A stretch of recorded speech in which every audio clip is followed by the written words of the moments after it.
Hey everybody, welcome back, or I guess welcome to a special edition of For Love of Wind. This is the Ask Us Anything edition. So we put out to everybody last week to send in your questions, and I think we got a lot of questions, right? We did. Thank you guys so much for participating. You guys came out in droves for us, and we have tons of questions, so let's jump into it.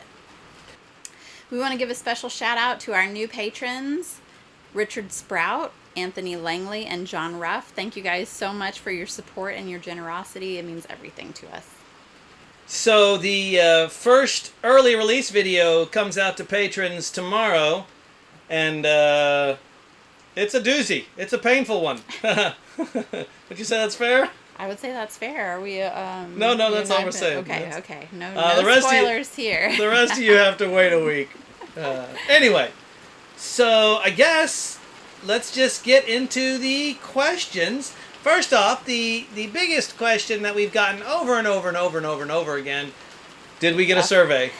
We had a full survey. We did a full sea trial. The boat had sat in a slip for a long time. And at the sea trial, a lot of things worked that just days later didn't. So, I'm not going to comment on the quality of the survey. At the time, we thought it was very thorough, but potentially some things were overlooked. However, we did have full survey, full sea trial when we bought the boat. Another question we get asked a lot is, do we regret buying Flow? What do you think? I would say no. I think given everything that we know, and we've looked at other boats and other boats that people would consider more appropriate for an ocean crossing, but we're brand new to boating. We don't know how to handle something with a full keel yet. We don't have enough experience. This boat handles really well and is really comfortable. And even though she's got her issues, I still feel like we got the right boat for us. Yeah, and I think the issues were a blessing in disguise, right? If we had set sail on a boat that didn't have anything wrong with it, we would foolishly not know anything about our boat. And that's irresponsible to go way out into deep water. If you're a weekend cruiser or something like that, charter, that's fine. But we have bigger ambitions than that. Yeah. We're planning a full circumnavigation, and we need to know everything there is to know about this boat. We've done that before. We bought an RV one time, picked it up on a Saturday, and left for a 3,000-mile trip on a Sunday. And figured if anything goes wrong with it, we'll just adapt and overcome. But that's the mindset we went into this initially, and that's way different on a boat. So it's a blessing in disguise. This boat has taken us to the Cruisers University, right? We now, like if we got down in the middle of nowhere and we had to redo a headstay or something like that, well, we've done one before. I know everything about that. If we needed to do fiberglass repair in the middle of nowhere, and I don't mean like deserted island, but if we get down someplace and we need to do some repair, we can haul out and handle that. That's not scary for us anymore. Engine maintenance, electrical, rewiring, the solar, the tower. Like, we are intimately familiar with all aspects of this boat. And had we bought something turnkey, we might not be as versed in what can and would go wrong. So I'll just say, another question that we've gotten is, what do we like and what do we dislike about Flow? So for me, I would say my favorite thing about Flow is our master stateroom. It's large, and we've got a queen size bed, and it's a walk around bed, and oriented fore and aft instead of port and starboard. Right, it's not a transverse mount bed. Transverse mount. Okay, I didn't know the terminology, but I don't know if that's correct terminology either, but it doesn't go across. okay. So it's very comfortable when we're sleeping on the bed in there. There's plenty of space, and of course our dogs like to sleep in the same room with us, and so there's plenty of space for them too. I would say the biggest thing. What do you like about flow? I like the headroom. I've been in a lot of boats where, like newer boats, similar sized or bigger boats, where I can't stand up, or if I stand up, my head is like pressed against the ceiling. I got enough scars up here, so I really like the headroom. I do really like the fact that our center cockpit is very much up and away from the water.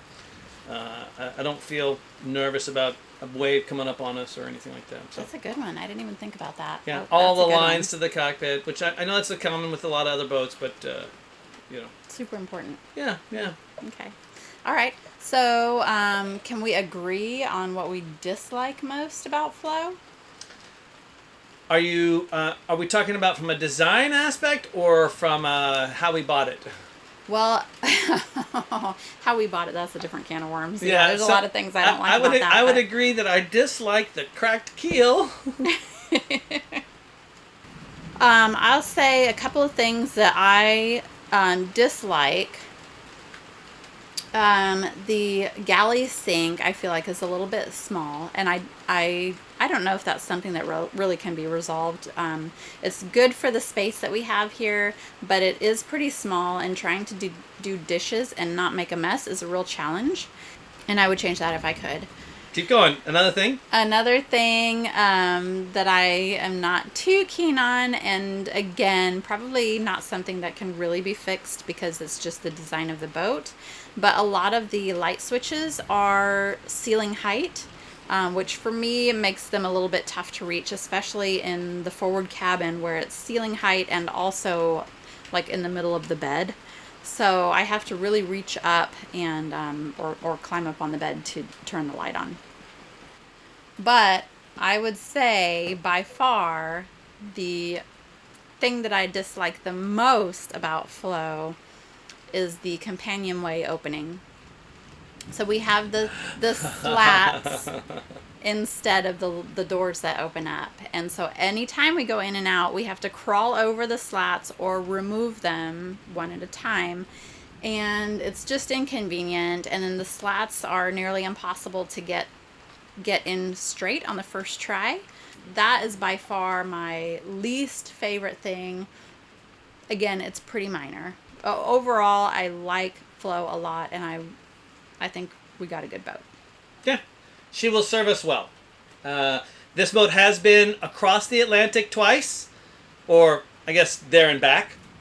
So, and she has been to the West Coast and back. And while I am not 100%, I'm really pretty sure it didn't go on a trailer to the West Coast and back. So, I mean, maybe stranger things have happened. I'm not going to say it definitely didn't, but pretty confident she went through the canal, the Panama Canal, to get to the West Coast and back. So, she's got some miles under her keel, and we are looking forward to putting a lot more. Yes, okay. So, somebody asked, what do we do with our mail since we live on the boat? Good question. We use a service called Anytime Mail, and they let us know. They'll send us an email when we get new mail, and we can go pick it up, or we can choose to have them scan it and deliver it to us electronically.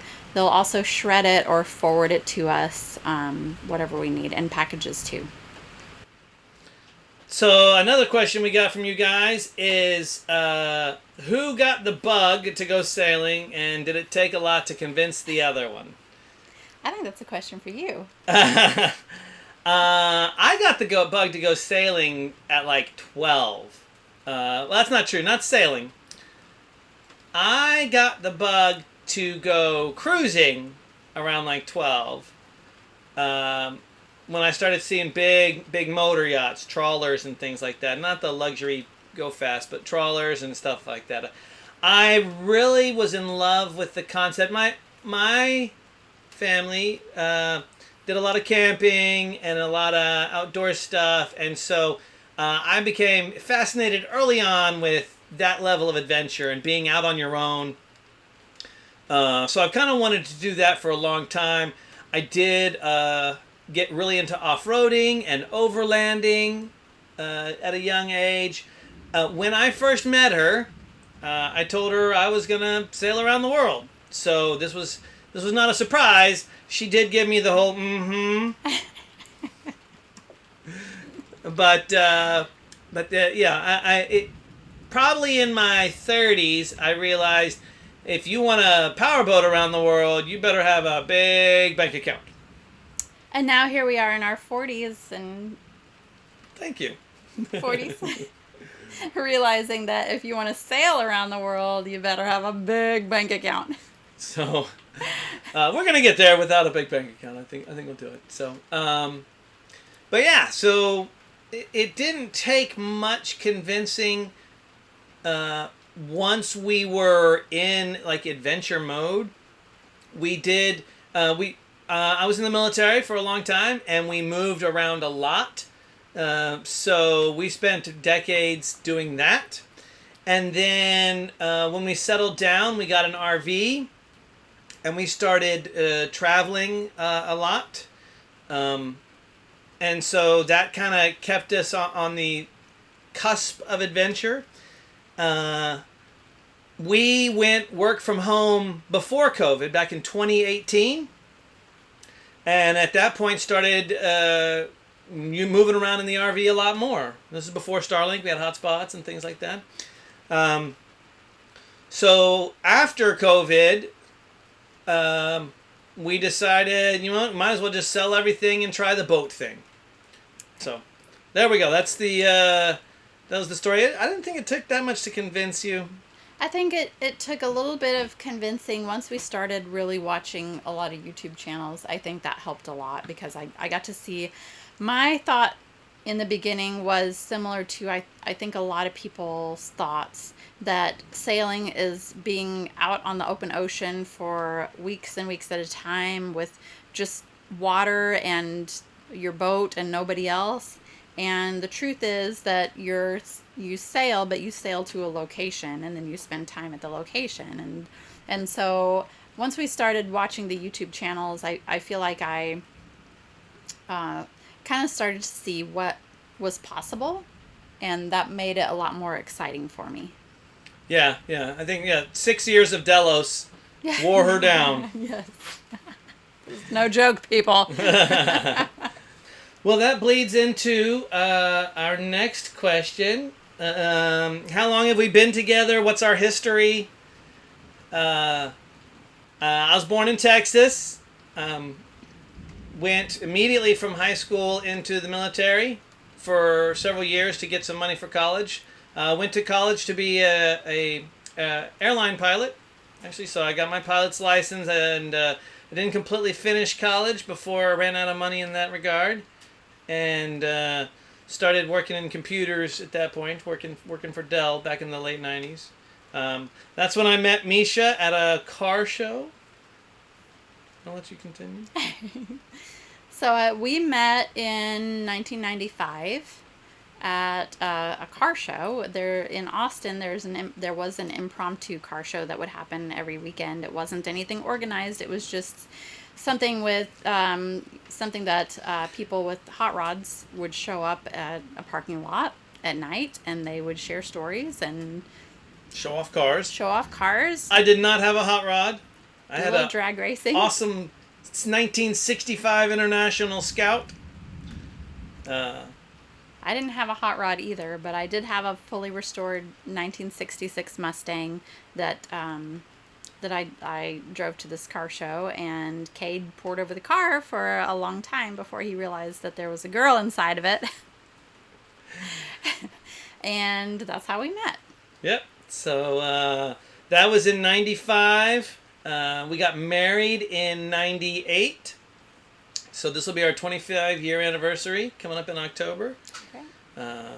We had our only child, a daughter, in late 99. It wasn't like we got married in 98 and then like January of 99. So we got married in October of 98. In November of 99, we had a daughter. In 2003, I went back in the military and deployed to Iraq for Iraqi freedom. Did a couple of stints over there. Yeah. So my dad passed in 2014, and me and him had lots of plans to do stuff once he retired, and he passed early, and I think that was a big catalyst for us not waiting till retirement. We decided, you know what, we're gonna do what we can to be able to sail around the world while we're still physically capable. So, yeah, that's us in a very, very brief nutshell. I'm 6'5". She is 5'2". Should I go over what I did too? Absolutely, yeah. So I have worked most of my adult life with dogs. You can probably guess that. I've been a vet tech, a groomer, a trainer, a dog show exhibitor. I've worked with dogs in a lot of different facets. It's very hard to be a bad boy when your wife sends you pictures in her full surgical gown holding dog nuts saying, you know what I'm capable of.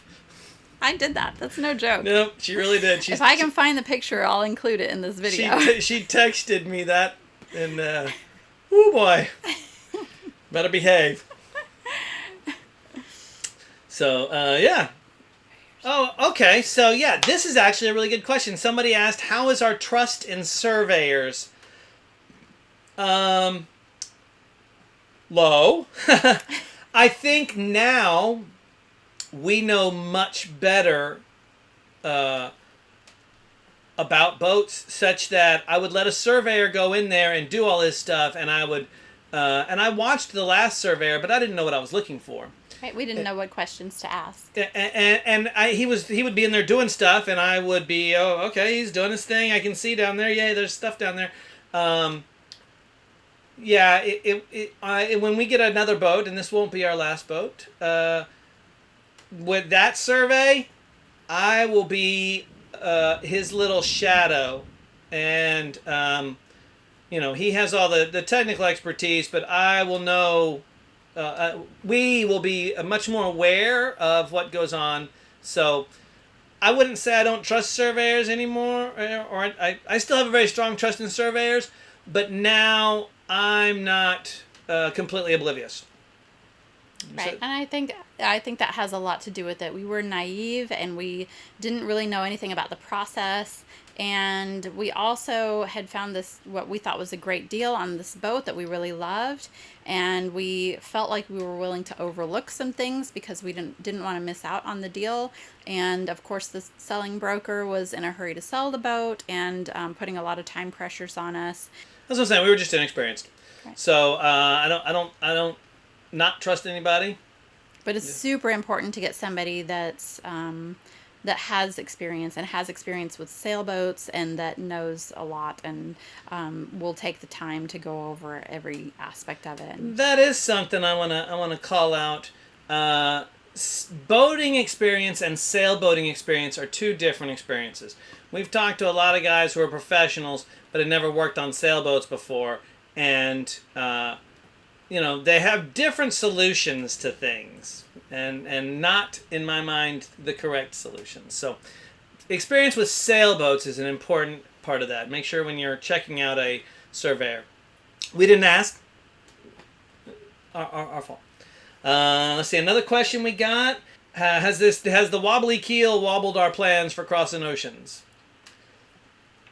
I would say no. I'd say we've learned a lot. And we've talked to a lot of different people, and we've learned and are still learning how to fix the boat. But I think that once she's fixed, she's going to be better than new. We will have learned more about the boat than we knew before, and we'll be more prepared to go out on an ocean crossing. I mean, when we're out in the middle of the Atlantic or the Caribbean Sea or something like that, are you going to have faith in the boat? I'll have faith in the boat. Okay, me Will too. you have faith in Yeah, that? absolutely. So another question we got is, and I'm going to paraphrase the 4 or 5 people who asked this question, but how do we deal with being on top of each other all the time? Not literally, because we deal with that pretty good.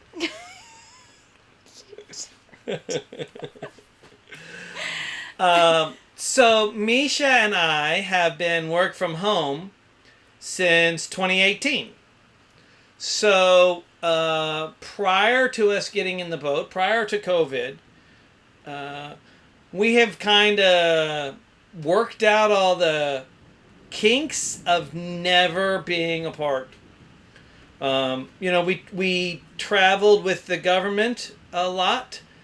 So when you move to a foreign country and you don't even speak the language, you cling to each other pretty tightly, and then you find people who speak a similar language and you cling to them pretty tightly too. We've always been pretty good at making good friends. We have lots of good friends that we spend time with, but we pretty much leaned on each other for a long time. And I feel like we work really well together. We make a good team. We get along really well together. We're both Pisces. I don't know if that makes a difference or not, but if you believe in astrology, we're both Pisces. I think they're supposed to be compatible. I think the biggest issue for us is dealing with the 4 dogs on board, because they like to be where we are, and sometimes we're just walking back and forth, but they want to walk back and forth with us. And so they kind of get underfoot a lot, and we have to be really careful about where we're stepping.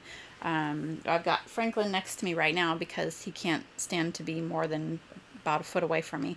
But they're all kind of that way, so it does make it a little bit more complicated, but we're still managing. So we got a question: how does fiberglass stick to lead? What pre-bonding is required to make it foolproof from delamination? So Interprotect or several other raw metal treatment options that you treat the metal with. It's like a primer that sticks to metal, and then the epoxy sticks to that. Even with those, I'm not exactly sure if it's going to be if there's any great way to bond metal to fiberglass. Somebody needs to weigh in on that much more than me. I'm not the fiberglass expert. I'm doing what I'm told. We're being told a lot of different things. So. We're being pulled in so many directions. We love our community. You guys are amazing. There's a lot of very knowledgeable people out there. And sometimes those very knowledgeable people do not agree. And at the end of the day, it's our boat, and we have to make decisions. So we try and get as much information as we can. But that's tough when you don't know, and so you're relying on all these other people who have had very knowledgeable but very different experiences on how to handle things. So we got a question: would we have negotiated a better price if we knew now what we know about the boat? So when we bought the boat, or our experience with buying boats and RVs alike, is that the price is as listed, right? So if they put a whole bunch of defects in the listing, and then say, okay, now this is the price, then when you do an inspection and you find other defects, that you use to knock down the price. Ours was kind of a wash because we did find a couple of other defects during the survey, but there was things listed that worked at the sea trial and still work to this day. Actually, some of the things, well, unfortunately or fortunately, a few of the things that were listed as non-functional on this boat still work to this day somehow. Right, that's true. There was a couple of things that after survey that we had him fix ahead of time. We didn't negotiate a lower price, but we said, if we're going to move forward, you're going to fix this, which he did. Yeah. Anyway, it worked out the way it was supposed to work out. This is the boat we're supposed to be in. But whether we're being punished or not, this is the boat we're supposed to be in. How do we get Wi-Fi? We have Starlink. We have Google Fi for a phone plan. We got that because we expected to be in the Caribbean. So I think that's like $65 or $75 for 2 lines. Something like that. You can go look at the plans. I don't remember what it is. But we have Google Fi for our phones. And we also have Google Voice phone numbers in addition to our regular cell phone numbers. so that we can separate fandom with family. The family has the actual phone numbers that we've had for 20 years. So that's nice. So the Google Fi seems to work. So we can do Wi-Fi calling through the Starlink if we need to. Wi-Fi text messages. Let's see. This is an interesting one. Several creators have broken up, divorced, or quit cruising, and they usually publicly blame the YouTube limelight. Do you see that in your relationship? Do you see that in your relationship? Do you see that in your relationship? Yeah, okay. No, I feel like it was very interesting when we first started doing the YouTube thing, because there are some people who will not make... there's a difference between a constructive criticism that's good advice. Maybe you're just telling somebody what they're doing is incorrect, as opposed to just saying you're dumb, you're ugly, you got to go away. So we've gotten a couple of those. She doesn't, but everybody's like, oh, I like that girl, but that guy's got to go. I think for us, and our channel is still very small, but even having said that, we have been recognized a handful of times, which has been really kind of surreal for us. That is crazy. We had some people recognize her, which is really weird when they're like, we've been watching you, and you're like, have you been watching me? We met some people through the YouTube channel. Took us to lunch. It was wonderful. Helped us out with some advice and some supplies and stuff like that. So, the community so far has been really great for us. I don't think the YouTube limelight so far has really been an issue for us. I think we're still kind of in that honeymoon phase where we're like, ooh, we just got recognized. That's so cool.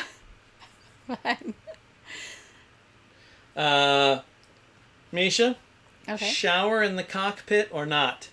That's a question. Shower in the cockpit or not? Definitely yes. I will say I have not experienced it yet, but I am all about showering in a rainstorm when I get the chance. Yep. All right, Misha, I got another one for you. Okay. As a creator, has the community guidelines of Facebook and YouTube changed your behaviors regarding partying, nudity, fishing, or socializing? That's interesting. I would say that it hasn't changed us yet. We are mindful of the terms and community guidelines. But there are some things that we do. We do like to go skinny dipping off of the boat when we have the opportunity. And so we have to be really careful about how we present that and how much of it we present on YouTube. So I think that would be the biggest factor for us. I know other channels do it successfully and have no problems, so when we get to that point, I don't think we'll have a problem either.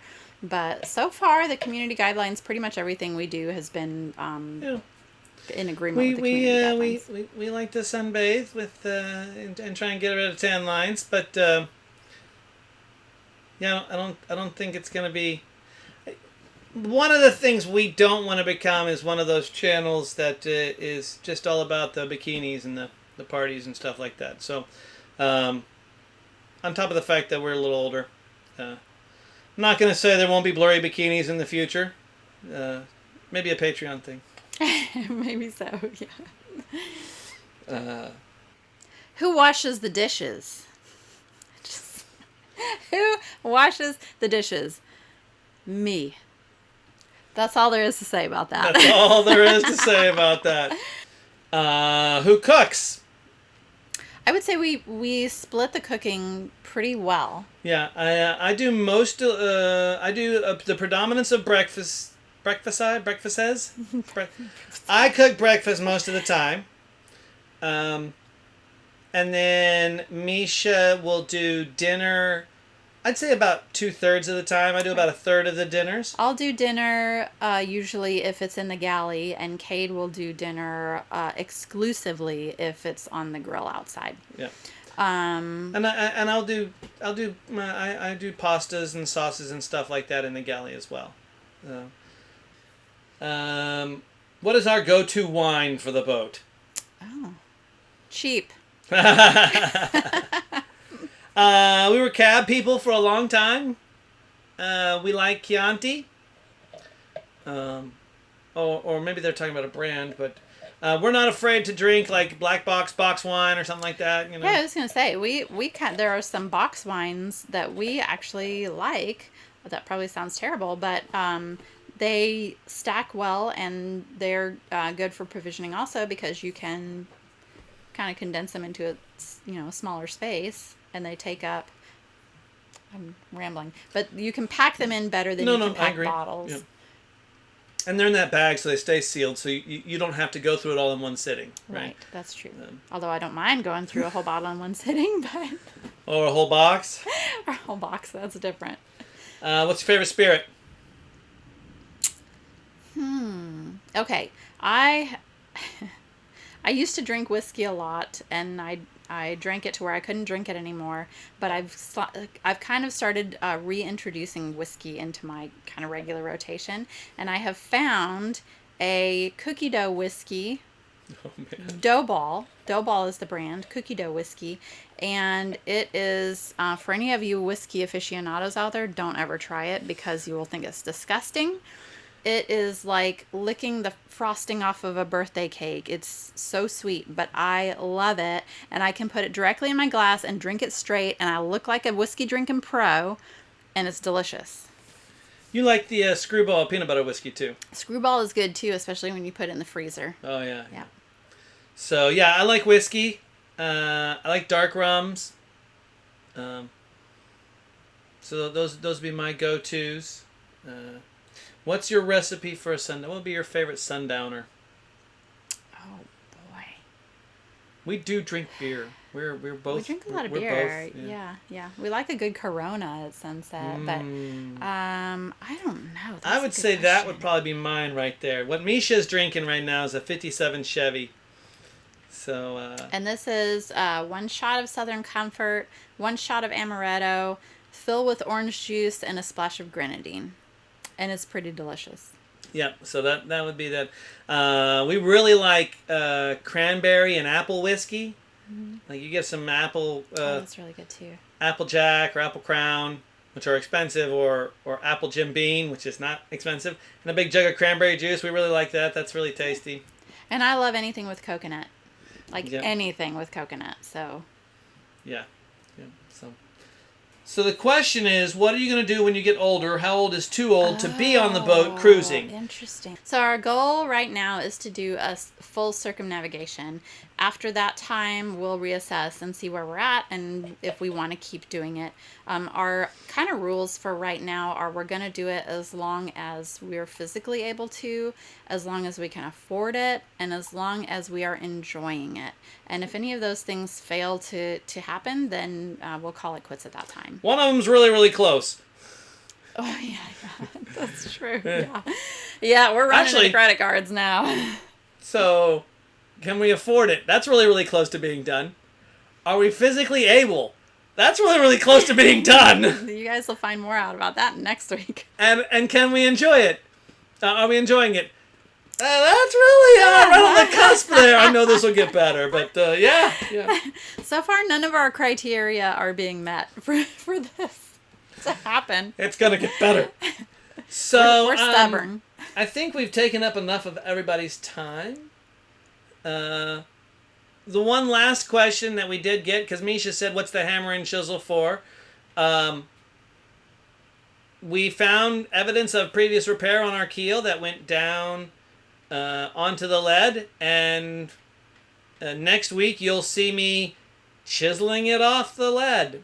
So it was not bonded properly with Interprotect, or maybe it was. I don't know. I'm not going to say it wasn't.